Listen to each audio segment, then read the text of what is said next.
حضرت اسما بنت ابی بکر رضی اللہ تعالیٰ عنہ فرمانے لگی، اگر میں سچ بتاتی ہوں کہ حضور غار ثور میں ہے تو معیار یہ ہے کہ یہ وفا کے خلاف ہے، اور اگر میں جھوٹ بولتی ہوں تو میرا دین مجھے اجازت نہیں دیتا۔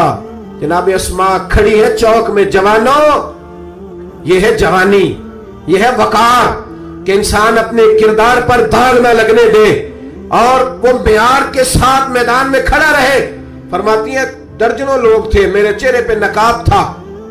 ابو جہل نے پھر پوچھا بتاتی کیوں نہیں؟ کہتے 1 منٹ تھا فیصلہ کرنے کے لیے، پھر میں نے فیصلہ کیا عشق بھی بچانا ہے اور دین بھی بچانا ہے۔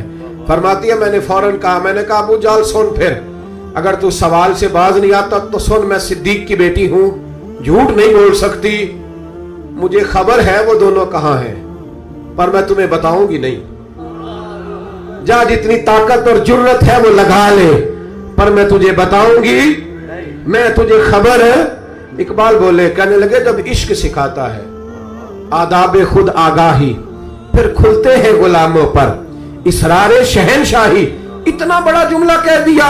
یہ وہی ہے کہ قوت عشق سے ہر پست کو بالا کر دے، دہر میں اسم محمد سے اجالا کر دے۔ کہا مجھے پتہ ہے کہاں ہے، پر میں تمہیں بتاؤں گی نہیں۔ اب اتنے بڑے بازار میں اتنے بڑے چودھری کو، اتنے بڑے سیٹ کو لاجواب نہیں بتاتی میں۔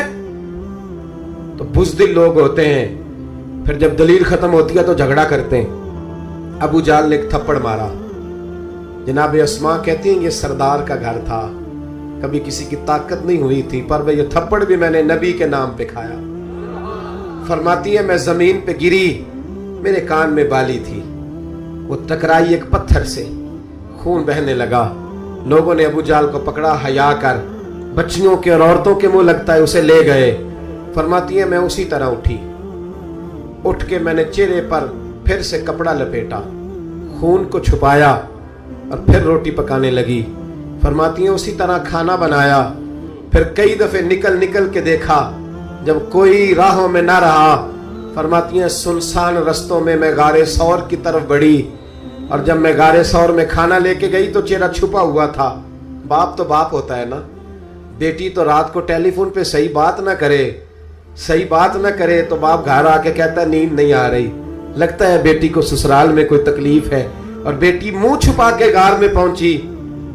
تو جناب صدیق اکبر پریشان ہوئے، بیٹے کیا بات ہے، منہ کیوں چھپایا ہے، بتاؤ۔ کچھ نہیں ابا جی یہ دیکھیں آج کیا پکایا ہے۔ کہ نہیں پتر بتا معاملہ کیا ہے، کیا بات ہے۔ جب 2-3 دفعہ جناب صدیق اکبر نے تشویش کے عالم میں پوچھا تو حضور علیہ السلام نے فرمایا، کریم فرمانے لگے اسما بتاتی کیوں نہیں معاملہ کیا ہے۔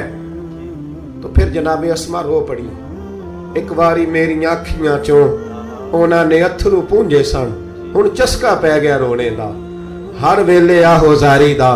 جناب اسما رو پڑی، کہ کھولیے کپڑا بتائیے۔ فرماتی ہیں پھر سے کپڑا کھولا، خون پھر جاری ہونے لگا۔ عرض کی یا رسول اللہ آج عجیب دراہے پہ کھڑی ہو گئی تھی، عشق بھی تھا اور دین بھی تھا۔ اگر میں بتاتی تھی کہ آپ کہاں ہیں تو عشق نہیں بچتا تھا، اور اگر نہیں بتاتی تھی تو جھوٹ تھا، پھر مجھے میدان میں ڈٹ کے سچ بولنا پڑا۔ آج میں نے سچ کے لیے یہ مار کھائی ہے، سچ کے لیے تھپڑ کھایا ہے، سچ کے لیے زمین پہ گری ہوں، اس لیے کہ میں صادق اور امین نبی کا کلمہ پڑھنے والی ہوں۔ میرے محبوب کریم نے جب یہ بات سنی تو حضور کی آنکھوں میں آنسو آئے، حضرت صدیق اکبر بھی روئے۔ اب حضور نے دعا دی، سچوں کو دعا دی، سچوں کو ہاتھ اٹھا کے دعا دی، اور کہا اے اللہ میں ابو بکر سے راضی ہوں، تو بھی اس سے راضی ہو۔